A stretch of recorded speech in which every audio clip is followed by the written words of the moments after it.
want to explain how to use the laundry machine in the laundry. First of all, we need to insert the notes here to get the token from the. Once you get the coins, you just added your clothes into the washing machine and close the door properly.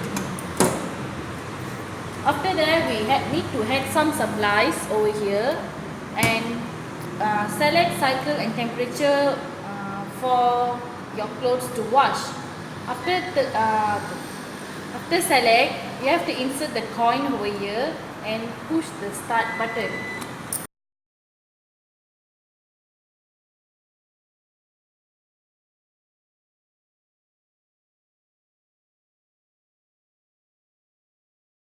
After several minutes of wash, we need to dry the clothes. So put it inside the dryer and close the door.